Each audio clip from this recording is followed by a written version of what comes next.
Empezamos comentando un malentendido completamente paradójico, ¿no? Porque ayer se aprobó una modificación histórica al famoso estatuto docente aquí en la Ciudad de Buenos Aires, que incluye un formato de formación docente más importante. Después de 40 años. Después de 40 años. Entonces, la oposición, y especialmente los gremios docentes, pretenden frenar la educación docente en la justicia. Primer punto, toda la política en Argentina termina judicializada. O sea, la política dirime sus conflictos en la justicia, aún en cuestiones de carácter educativo. El argumento, especialmente de los gremios docentes, frente al proyecto de formar mejor a los docentes, es que lo que en rigor de verdad se pretende, pues siempre hay una mano negra, digamos, que pretende que en este caso precarizar a los docentes. Entonces, si para los docentes la educación docente es un formato de la precarización, ¿la docencia también precariza a los alumnos? Claro. O sea, ¿cómo vas a confundir educación con precarización? Es al revés, ¿no? No, por supuesto, Marcelo. Entonces, un relato si la educación docente es considerada por los docentes como un formato de precarización, ¿pensarán lo mismo de sus alumnos? Porque ellos son los que tienen que además formarse para luego enseñar a los alumnos. Claro. Entonces, que también los estarán precarizando. Es un debate delirante, que terminará en la justicia, como todo en la Argentina. Bueno, ayer, luego de un operativo que me ha contado William unos detalles, donde los jueces de la Corte han llegado a la ciudad de Rosario en autos blindados, con postas, toda una cosa delirante para llegar acá a Rosario. Y hubo una postura muy fuerte del presidente de la Corte, Horacio Rosati, exigiéndole al gobierno decisión política, por supuesto, para intentar frenar el narcotráfico en Rosario en particular y Santa Fe en general, al mismo tiempo que el día anterior mataban un tipo, es decir, ya van creo que son 108, ¿no? Un señor Rubén Horacio Ávila, 48 años, asesinado por ser el padre de un rival de los monos, ¿no? Bueno, todos los días ocurren estos asesinatos con formato de sicarios en Rosario, pero bueno, el presidente de la Corte llevó allí a los jueces, 120 jueces federales, y hubo un planteo de la Corte y, bueno, por lo menos un gesto, ¿no es cierto?, respecto de que el país debe mirar el asunto. Bueno, hablando de jueces, hay una jueza muy elogiada por la gente, los periodistas sobre todo que conocen el ámbito judicial, llamada María Eugenia Maistegui, de San Nicolás, provincia de Buenos Aires, que detuvo a 2 sindicalistas camioneros por el delito de extorsión. Todo el mundo conoce cómo sectores del gremio de camioneros extorsionan empresas por diversas razones, no viene al caso. Bloquearon la ciudad de San Nicolás. Bloquearon San Nicolás en ese momento, ¿no? Bueno, entre tantas cosas que hacen, bloquean empresas, bloquean ciudades. Amenazaron, tuvieron 2 días sin recoger la basura de la ciudad. Consiguen que los empleados de otros gremios se pasen a camioneros. Bueno, resulta que la jueza Maistegui reaccionó y detuvo a 2 dirigentes sindicales de camioneros. Bueno, a la jueza le dio un ataque de estrés. Según relata esta mañana un periodista, que por supuesto para nosotros es una fuente inobjetable, llamado Hernán Capielo, dice que la magistrada, que es muy meticulosa, está bajo extorsión política y gremial. Se vieron imágenes por la televisión donde una patota del gremio de camioneros impedía a los cronistas ni siquiera tomar imágenes del juzgado en la ciudad de San Nicolás. Exactamente. Por supuesto, la policía de la provincia de Buenos Aires miraba, ¿no? Bueno, nos metemos acá en el territorio de la política con varias noticias. Primero, ayer Miguel Ángel Pichetto, ex senador del peronismo y obviamente el líder del llamado peronismo republicano, en el caso de que semejante cosa existiera, parece un contrasentido, ¿no es cierto? De hecho, hay un sector del peronismo encabezado por el señor Kirchner que se ha manifestado explícitamente, cosa que no hemos visto en el mundo, en contra de la idea republicana, que es la idea de la división de poderes, bajo el argumento de que la división de poderes es una idea anacrónica, ¿no es cierto? A juicio del señor Kirchner, con el argumento bastante elemental de que en esa época no había autos. Bueno, han hecho un acuerdo del peronismo con el PC chino, con el peronismo con el Partido Comunista Chino. Como no había autos, nada de aquella época sirve, y mucho menos el sistema republicano de gobierno. Bueno, en cualquier caso, el líder del llamado peronismo republicano, el ex senador Pichetto, anunció su intención de competir en las primarias presidenciales de Juntos por el Cambio en 2023, ¿no? Que ya tienen como 10 candidatos a presidente. Y aquí aparece Macri, ¿no? Y es muy interesante lo de Macri, porque Macri está interpretando, creo yo, de manera correcta, un clima de época, ¿no? Que es el todos contra todos, ¿no?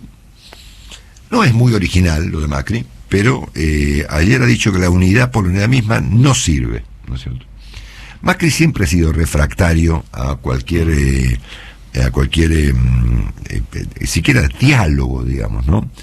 Y soy testigo de muchas conversaciones que he mantenido con él en su oportunidad y sé especialmente qué es lo que él piensa respecto de estas cosas, pero ayer fue él muy explícito al decir públicamente que hay que tener cuidado sobre todo con sus propios socios, con los radicales, ¿no es cierto? Bueno, me parece que Macri está interpretando un clima de época, porque yo personalmente estoy empezando como a olfatear que viene un linchamiento generalizado en el plano de la discusión pública, no física obviamente, ¿no? De todos contra todos, los medios, los periodistas, los conductores de televisión, los payasos que hablan en la tele, los políticos, está todo mezclado, ¿no? Ayer una diputada llegó a presentar una denuncia penal contra Florencia Peña, así cualquier cosa, es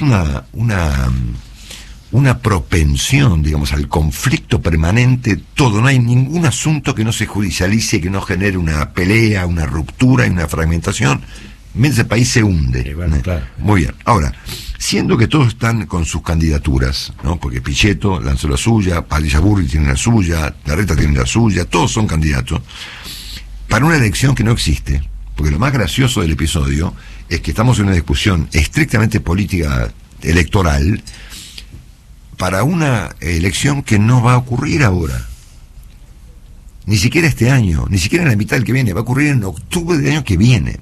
Entonces, ya que están en esta y no hay otra manera de que cambien de tema, ¿por qué no lo hacen en serio?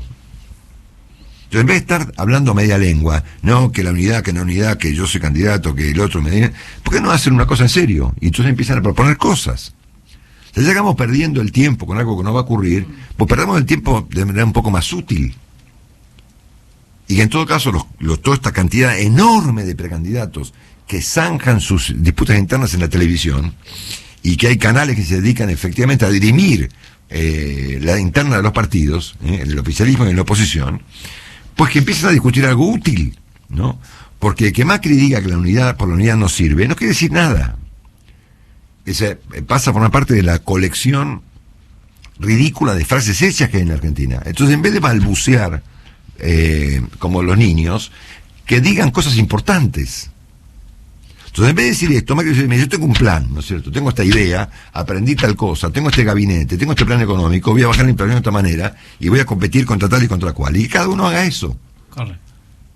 Pues eso son todas como discusiones que tampoco terminan de ocurrir. Es como toda una gran mentira. Como si fueran cosas personales, además. Claro, porque en el fondo lo deben ser.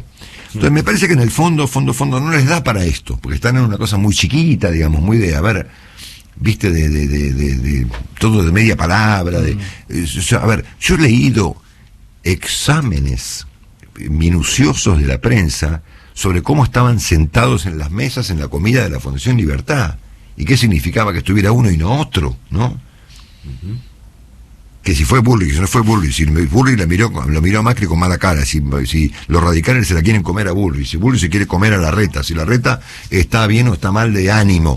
Esto es una cosa de locos, ¿entendés? Cada vez que lo veo a Fernando González me acuerdo, el país un gran jardín de infantes, ¿no es cierto? En el oficialismo ocurre lo mismo, ¿no es cierto? Toda esta discusión absurda que hay entre todos los peronistas, bueno, entonces, ya que vamos a perder el tiempo discutiendo para una elección presidencial que va a ocurrir dentro de un año y medio, entonces por lo menos háganlo bien. Entonces, en vez de decir, de proponer definiciones que no tienen ningún sentido, pues yo me pongo a leer, la unidad por la unidad misma no sirve. ¿Y qué me estás proponiendo? A mí no, yo, a los ciudadanos argentinos. Nada, ¿qué es una frase?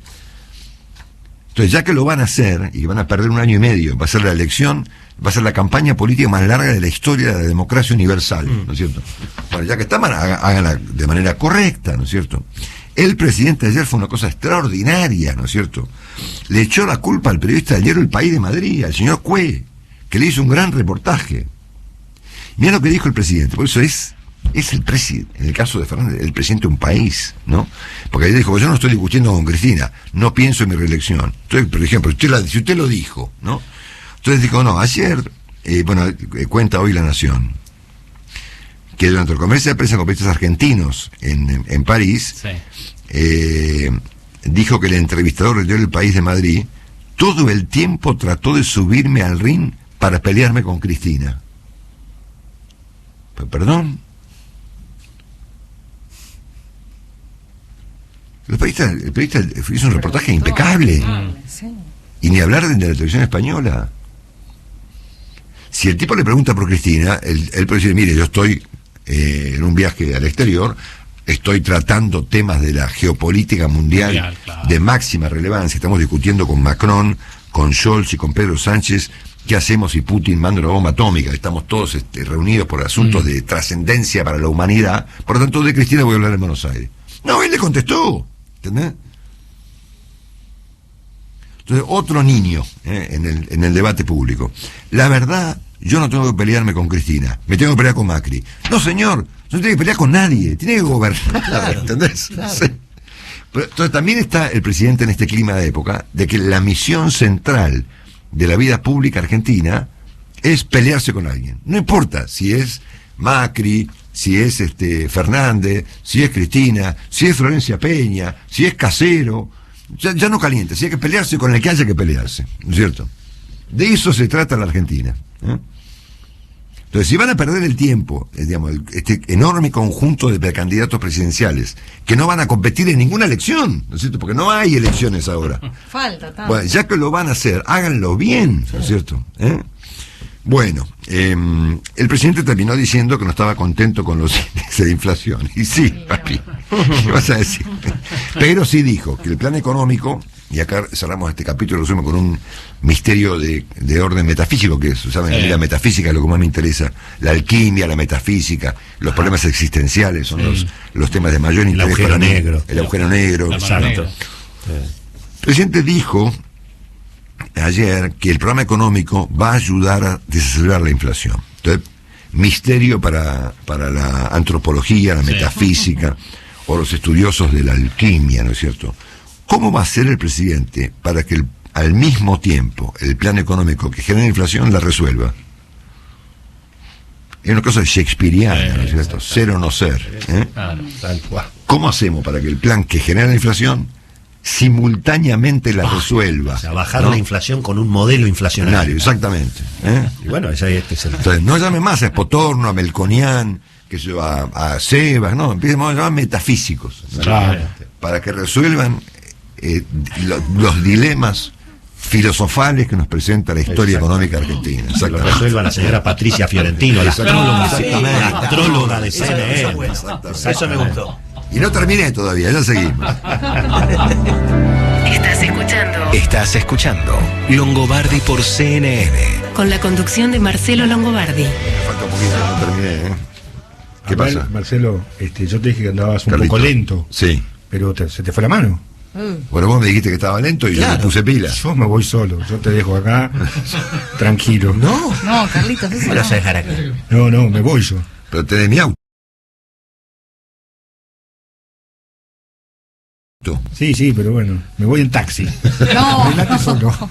Bueno, ya no me queda ni Carlitos. Estamos repasando los datos del tiempo en la ciudad de Buenos Aires. 14 grados 4 décimas la temperatura, humedad 71% y el cielo está ligeramente nublado. Bueno, presentamos un panorama, al menos desde el punto de vista de cómo está la Argentina de hoy. Hablamos de todo. Willy habló de economía, ya habló de la inflación. Estamos claros que tenemos un lío importante con el problema y con las soluciones, ¿no? Que es más grave que tener un lío con el lío, ¿no? ¿Se entiende eso, no? Es decir, tenemos un lío con el lío y tenemos un lío mayor con las soluciones con las que se pretende reprimir el lío. Dicho esto, hacemos un repaso que tiene que ver también con el presidente Fernández, y en este punto lo digo muy lamentablemente, porque voy a darles un punto de vista un poquito más subido del que yo generalmente doy acá. La guerra se está corriendo hacia el oeste, ¿no es cierto? Es una cosa resultado simplemente de la observación, ¿no? La guerra empezó en el este, de Ucrania, con la aceptación de parte de Rusia de la independencia de 2 repúblicas del Donbass y al día siguiente la automática invasión, bajo el argumento que Rusia se proponía defender a esta pobre gente que querían ser rusos y estaban siendo atacados por los nazis, ¿no es cierto? Si uno mira la agenda de los temas de la guerra y la pone en el mapa, advierte que todo se va corriendo hacia el oeste, esto es hacia Europa. Esto es, ya tenemos un lío con Finlandia, están atacando Odessa, van a ir por Moldavia, hay problemas ya muy visibles con el gas en Europa, es decir, la guerra se va moviendo hacia un lugar complicado, dramático, ¿no? Que es Europa. En este contexto, bueno, Rusia anunció ya recortes de gas a Europa a través de los gasoductos que pasan por Polonia, y los ucranianos están también cortando envíos de gas que pasan por Ucrania. Bueno, al mismo tiempo ayer Rusia amenazó a Finlandia. Otra vez miramos hacia el oeste. Finlandia está al oeste de Rusia, bajo el argumento de que el acercamiento o el ingreso de Finlandia a la OTAN es una amenaza para Rusia. Ayer se conoció un video increíble, publicado dado a conocer por CNN a nivel internacional, de un grupo de 2 soldados rusos asesinando por la espalda a 2 civiles ucranianos luego de ir a pedirle cigarrillos, una cosa. La ciudad donde nació Volodymyr Zelensky, que es un nombre muy difícil de pronunciar, se llama Kryvyi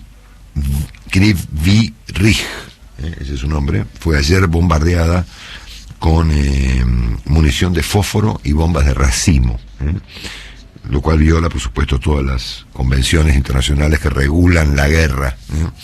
Bueno, y acá me detengo un segundo, porque la ONU ya tomó obviamente resolvió por una mayoría bastante aplastante, abrir una investigación por crímenes de guerra rusos en Ucrania, contra civiles. Cuando tengamos el número de civiles muertos va a ser un número impactante para la humanidad, ¿no es cierto?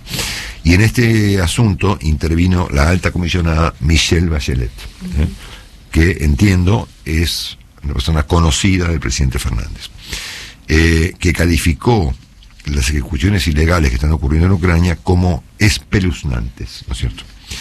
Bueno, el presidente Fernández ha tomado con Rusia el mismo camino que tomó con Venezuela, ¿no es cierto? Desoyendo a la misma persona en ambos casos, curiosamente. En el caso de Venezuela, el presidente dijo: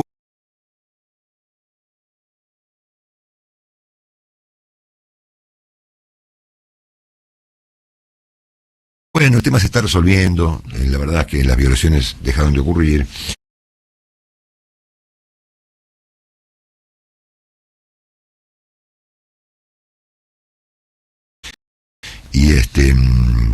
Y Bachelet me dijo que estaba todo mejor, cualquier cosa, ¿no es cierto?